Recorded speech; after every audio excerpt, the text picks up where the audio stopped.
Praise Lord, जय मसीह की। परमेश्वर की स्तुति हो। मेरे भाइयों और मेरे बहनों, प्लीज़ हम प्रभु की महिमा करेंगे। प्रभु के वचनों के द्वारा प्रभु की हम प्रशंसा करेंगे, उनके पवित्र वचनों की द्वारा। फिर से हमारे बीच में परमेश्वर का वचन है। आइए हम वचन को पढ़ेंगे। यिर्मयाह उसका 29 अध्याय उसका 12 वचन हम पढ़ेंगे। तब उस समय तुम मुझको पुकारोगे और आकर मुझसे प्रार्थना करोगे और मैं तुम्हारी सुनूंगा। यिर्मयाह द्वारा परमेश्वर हम सबसे वचन से बातें करते हैं कि तुम उस समय मुझको पुकारोगे और प्रार्थना करोगे और मैं परमेश्वर तुम्हारी प्रार्थना, तुम्हारी पुकार सुनूंगा। प्रिय, सचमुच प्रिय, हमारा परमेश्वर प्रार्थना सुनने वाला परमेश्वर है। आज यहाँ पे यिर्मयाह के द्वारा परमेश्वर वचन से कहता है कि मुझसे प्रार्थना करने का, मुझे पुकारने का एक समय है। प्रिय, मुझे मालूम है आप लोग सब लोग घर में बैठ के प्रार्थना कर रहे प्रिय, क्योंकि ये दिन बहुत ही बुरे हैं, फिर भी हम सब प्रार्थना कर रहे हैं। लेकिन मैं एक बात बताना चाहूँगा प्रियो, हम प्रार्थना कर रहे हैं, लेकिन हम प्रार्थना जो है परमेश्वर का एक समय है प्रार्थना के लिए। उस समय के अनुसार हम प्रार्थना करेंगे तो हम आशीर्वाद हो जाएंगे।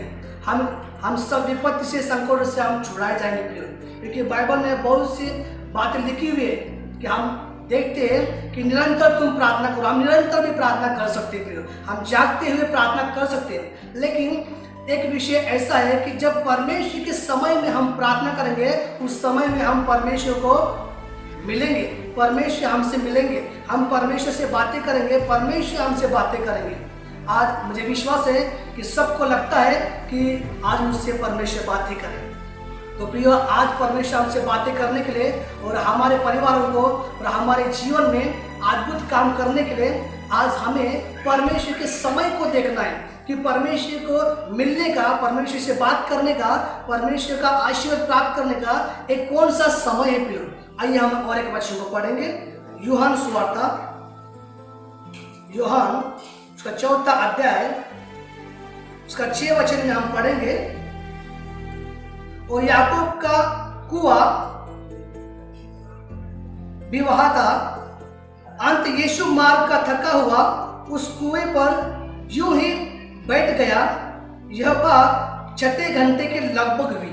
प्रियो, आज हम यहाँ पे देखते हैं कि यहाँ पे एक पानी का कुआं है। उस जमाने में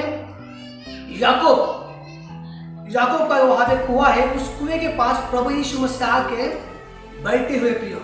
और ये समय हम देखेंगे, यहाँ पे हिंदी में लिखा है कि 6 घंटे की बात है। वो 6 घंटा है। हम देखेंगे सुबह जब होती है, सूरज जब आता है, सुबह 6 बजे से स्टार्ट होता है सूरज आने का। तो 6 बजे से हम 6 घंटा देखेंगे। तो 6 से 7, 7 से 8 ऐसे हम देखेंगे तो 6 घंटा है 12 बजे होता है प्रियो। और वो 12 बजे का टाइम था प्रियो। हम हिंदी में 6 घंटा देखते हैं, तेलुगु बाइबल में हम देखेंगे तो इंचु 12 घंटा, मिनिमम 12 बजे थे वो टाइम वहाँ पे। उस टाइम को यीशु मसीह वहाँ पे आए प्रियो। और उस टाइम पे, उस समय पे वहाँ पे एक स्त्री आई प्रियो पानी भरने के लिए उस कुएं के पास। मैं बताना चाहता प्रियो कि यीशु का अपने बच्चों से मिलने का एक समय, एक टाइम है प्रियो। परमेश्वर को मालूम था कि वो स्त्री वहाँ पे पानी के लिए आएगी। वो 12 बजे का टाइम था प्रियो। और जब वो स्त्री पानी भरने को आई तो उस कुएं के पास यीशु मसीह को उसने देखा, यीशु मसीह से बात किया। लेकिन 12 बजे के इस टाइम में, उस समय में जब उस स्त्री ने यीशु से मुलाकात हुई तो उसका जीवन बदल गया प्रियो। और जीवन बहुत अद्भुत से बदल गया। उसका जीवन बदलने के बाद उसी स्त्री ने पूरे गांव के लोगों का जीवन बदला प्रियो। मैं बताना चाहता प्रियो कि 12 बजे की प्रार्थना में इतना ताकत है कि हम परमेश्वर को मिल सकते हैं, परमेश्वर हमसे बात करते हैं। आज एक व्यक्ति 12 बजे प्रार्थना करेगा सुबह का, तो खुद का, उनके परिवार का जीवन बदल देगा। और जिस देश में, जिस गांव में, जिस नगर में, जिस परिवार में, जिस गली में वो रहते हैं, उन लोगों का भी जीवन बदल जाएगा, उनके जीवन में भी खुशियाँ आ जाएगी। ये पहला टाइम है प्रियो, ये पहली बार है कि ये 12 बजे परमेश्वर प्रार्थना सुनते हैं, परमेश्वर हमसे मिलता है। हम दूसरी बात को देखेंगे कि और कौन से टाइम पे परमेश्वर हमसे मिलते हैं। प्रेरितों के काम उसका 3 अध्याय उसका 1 वचन हम पढ़ेंगे।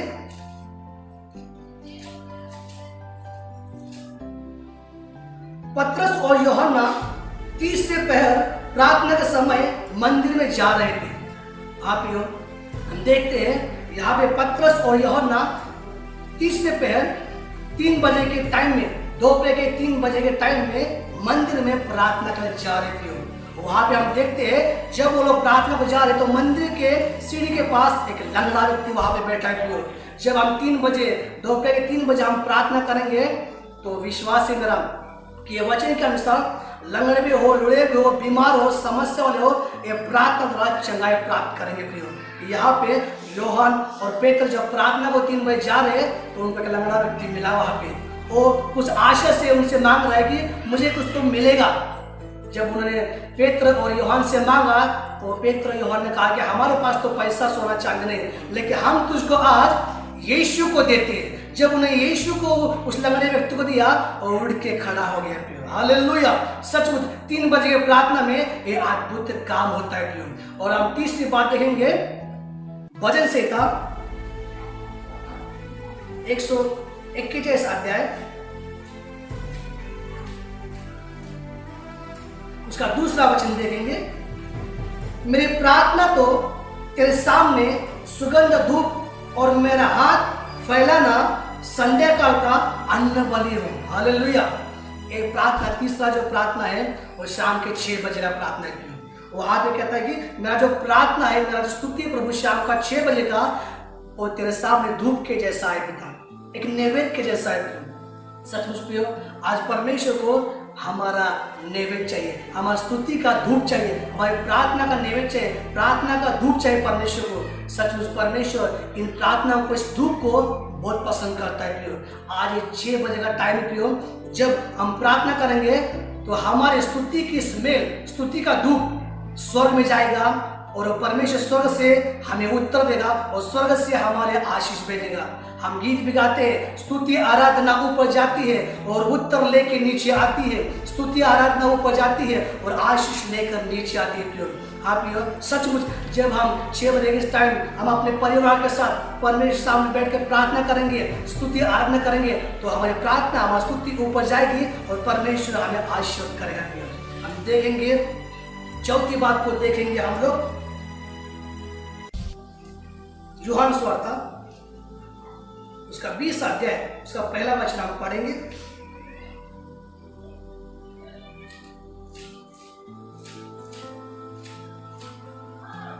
सप्ताह के पहले दिन मरियम मगदलीनी भोर को अंधेरा रहते ही कब्र पर आई और पत्थर को कब्र से हटाया हुआ देखा। हालेलुया। ये सुबह का भोर का समय है प्रियो। ये भोर के समय मरियम मगदलीनी कहाँ पे गई है? यीशु को ढूंढने के लिए कब्र के पास गई प्रियो। जब वो कब्र के पास यीशु को ढूंढने के लिए वहां पे गई प्रियो तो देखा कि कब्र का पत्थर लुढ़का हुआ है, कब्र खुली है। तो तुरंत भाग के पेत्र और चेलों को बताया कि यीशु उस कब्र में नहीं है। तो सब लोग दौड़ के आए, देखते तो प्रभु के कपड़े वहां पे प्रियो, लेकिन प्रभु यीशु मसीह नहीं है। तो पेत्र और वो चेले सब रिटर्न घर पे निकल गए। लेकिन उसके बाद हम 11 में पढ़ेंगे, परंतु मरियम रोती हुई कब्र के पास बाहर खड़ी रही और रोते रोते कब्र की ओर झुककर 2 स्वर्गदूतों को देखा। हालेलुया। जब मरियम अकेली वहां पे कब्र के पास रो रही थी प्रियो कि मेरे प्रभु कहाँ पे गए, मैं प्रभु को मिलने के लिए आई, मेरा प्रभु कहाँ है? तो वहां पे मरियम को स्वर्गदूत ने दर्शन दिया। हालेलुया। भोर के समय परमेश्वर अपने दूतों को भेजकर हमसे दर्शन देता है, दूतों को भेजकर हमसे बातें करता है, दूतों को भेजकर परमेश्वर कहाँ पे है, कहाँ पे बैठे हैं और दूतों के द्वारा हमें सुसमाचार देता है। हम उसके नीचे हम पढ़ेंगे 2 स्वर्गदूतों को उज्ज्वल कपड़े पहने हुए एक को सिरहाने और दूसरे को पैताने बैठे देखा जहाँ यीशु का शव रखा था। उन्होंने उससे कहा, हे नारी तू क्यों रोती है? उसने उनसे कहा, वे मेरे प्रभु को उठा ले गए और मैं नहीं जानती कि उसे कहाँ रखा है। हालेलुया। सचमुच भोर के समय हम लोग के प्रार्थना करेंगे ना, परमेश्वर के दूत आकर वो हमसे बातें करेंगे, वो बताएंगे यीशु मसीह कहाँ पे। हम नीचे पढ़ेंगे, जब कहकर वह पीछे मुड़ी और यीशु को खड़ा देखा पर न पहचान की यह यीशु है। यीशु ने उससे कहा, हे नारी तू क्यों रोती है, किसको ढूंढती है? उसने माली समझकर उससे कहा, हे महाराज, यदि तूने उसे उठा लिया है तो मुझे बता कि उसे कहाँ रखा है और मैं उसे ले जाऊंगी। हालेलुया। सच मुझे मरियम का एक इच्छा है कि मेरे प्रभु यीशु को मैं मेरे घर पे लेके जाऊंगी, क्योंकि यीशु मसीह जो है मरियम के घर पे उस मरियम से, उस लाजरस से बहुत प्यार करते थे। और फिर से भोर के समय, सुबह समय वो यीशु को मिलने के लिए आई। उसने दूतों का दर्शन देखा प्रियो, और फिर उसने यीशु का भी दर्शन पाया प्रियो। यीशु ने उसको बुलाया कि हे मरियम, तो किसको ढूंढती है। हालेलुया।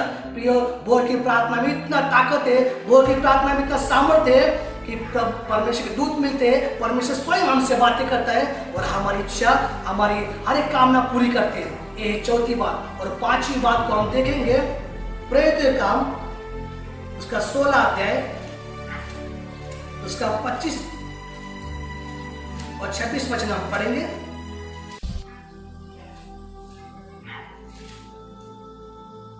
आधी रात के लगभग पौलुस और सिलास प्रार्थना करते हुए परमेश्वर के भजन गा रहे थे और कैदी उनकी सुन रहे थे। इतने में एक बड़ा भूकंप आया, यहाँ तक कि बंदी गृह की नींव हिल गई और तुरंत सब द्वार खुल गए और सबके बंधन खुल पड़े। हालेलुया। प्रियो, ये जो प्रार्थना है, पांचवा प्रार्थना है, आधी रात का प्रार्थना है प्रियो। हमने देखा दोपहर के 12 बजे की प्रार्थना, हमने देखा सुबह की 3 बजे की प्रार्थना, हमने देखा शाम के 6 बजे की प्रार्थना देखा, और सुबह भोर की प्रार्थना को हमने देखा, जो हम 3, 4, 5 के टाइम कर सकते हैं सुबह। और ये आधी रात की प्रार्थना है प्रियो। जब आधी रात सब लोग सन्नाटा, सब लोग सोए होते नाइट के समय, पौल और सिलास वो अपने घर में नहीं है प्रियो, वो कहीं चर्च में नहीं है, ये दोनों जेल में बैठे हैं प्रियो। इनके बाजू में कैदी बैठे हैं प्रियो, और जेल के अंदर बंधे हुए, उनके हाथ बंधे हुए, उनके पैर बंधे हुए साकल दंडों से, सब लोग यहाँ पे कैदी है। लेकिन वो लोग इस आधी रात को सो नहीं रहे प्रियो। वो आधी रात को कहते हैं कि हमें छुड़ाने वाला परमेश्वर हमें आएगा।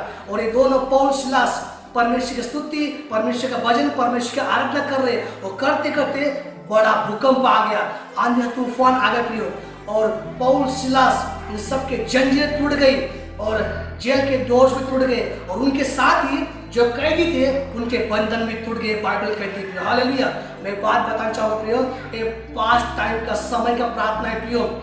हम करेक्ट परमेश्वर को मिलने का, परमेश्वर से बात करने का, और परमेश्वर हमारे जीवन में, हमारे हर एक स्थानों में, हमारे परिवार में अद्भुत कार्य करने का एक समय का प्रार्थना है प्रियो।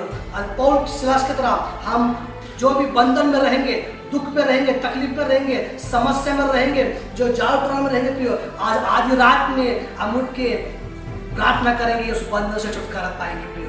ये परमेश्वर सचमुच हम ही छुटकारा पाएंगे। हमारे साथ जो हमारे बाजू में बैठे रहेंगे नाइट में या सोए रहेंगे, वो भी बंधन से छुटकारा पाएंगे प्रियो। और एक बात अद्भुत है, और उसके बाद दरवाजे खुल जाएंगे आपके लिए, फाइनेंशियल डोर्स भी खुल जाएंगे जब आधी रात को आप उठ के प्रार्थना करेंगे, स्तुति करेंगे, आराधना करेंगे। यह आधी रात की प्रार्थना में अद्भुत कार्य परमेश्वर करता है प्रियो। सचमुच हम देखते हैं कि हमारे मुस्लिम भाइयों को भी वो 5 बार नमाज पढ़ते हैं, लेकिन उनके हिसाब में नमाज नहीं। बाइबल में कहा गया कि जागते हुए निरंतर प्रार्थना करो। हम निरंतर प्रार्थना कर सकते हैं, लेकिन कुछ टाइम है, कुछ समय जो परमेश्वर मिलने का प्रियो। आज हम अपने टाइम पे प्रार्थना कर रहे हैं, हम जॉब कर रहे हैं, हम अपने घर के काम कर रहे हैं, और जब हमें टाइम मिलता है तभी हम प्रार्थना कर रहे हैं, लेकिन तभी हमारे टाइम पे परमेश्वर हमें नहीं मिलते प्रियो। उनके टाइम पे परमेश्वर हमें मिलते हैं। हमारे टाइम पे हम प्रार्थना करेंगे तो परमेश्वर, मेरा टाइम तो हो गया मेरे बच्चे, इसलिए हमें प्रियो परमेश्वर के टाइम पे प्रार्थना करना है, तो हमारे जीवन में परिवार में अद्भुत कार्य होंगे प्रियो। परमेश्वर की स्तुति। और सचमुच हम देख रहे हैं, आज हम लॉकडाउन में सबको मालूम है, वैसे प्रियो 40 दिन 40 रात हम देखते हैं कि नोहा भी लॉकडाउन में था, जहाज के अंदर था प्रियो। हम उत्पत्ति का 7वां अध्याय 12 और 14 वचन को पढ़ेंगे तो 40 दिन रात बारिश गिर रहा था, लेकिन नोहा, उनकी पत्नी, उनके 3 बच्चे, 3 बहुएं, पूरे परिवार जहाज के अंदर 40 दिन 40 रात 150 डेज और जहाज के अंदर लॉकडाउन में थे। लेकिन वो लोग क्या करते मालूम आप लोगों को, और जहाज के अंदर परमेश्वर की स्तुति, परमेश्वर की आराधना करते। सब जहाँ पे दहशत था, लेकिन उन लोगों को कुछ भी हानि नहीं हुई, क्योंकि परमेश्वर उनके साथ था। वहां पे लिखा है कि नोहा तो 2-2 प्राणियों को ले, वहां पे हम देखेंगे सब 2-2 पशुओं को, प्राणियों को लिया।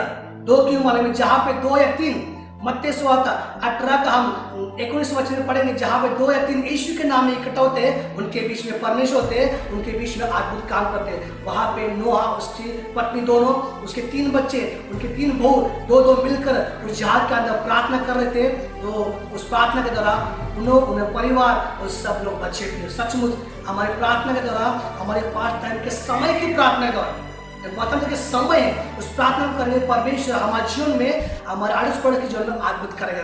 परमेश्वर इन वचनों को आशीष करे। Praise Lord. हम आंखें बंद करेंगे, हम प्रार्थना करेंगे।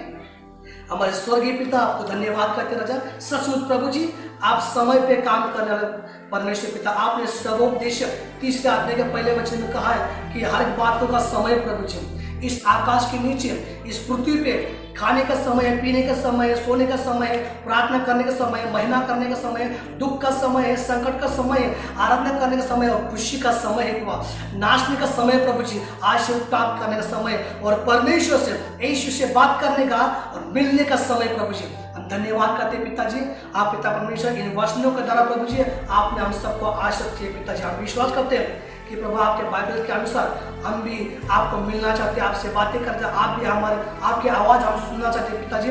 जितने बच्चे प्रभु जी आपके समय के अनुसार प्रार्थना करेंगे, आप उनसे पवित्र आत्मा बातें कीजिए पिता परमेश्वर, उनको दर्शन से बातें कीजिए पिता परमेश्वर, जैसे मरियम को दिया पिता परमेश्वर। आप प्रभु जी समय की प्रार्थना उनके जीवन में, उनके परिवार में आप अद्भुत काम कीजिए, शांति दीजिए, सुख और शांति को मांगते पिता। अपने बच्चों को, परिवारों को आशीष की पिता। प्रभु तेरी कृपा, तेरी दया तेरे बच्चों को ऊपर है प्रभु जी। आज के वचन को आपने आशीष किया प्रभु जी कि किस रीति से, किस टाइम में, किस समय में हम प्रार्थना करें प्रभु जी, आपने बताया।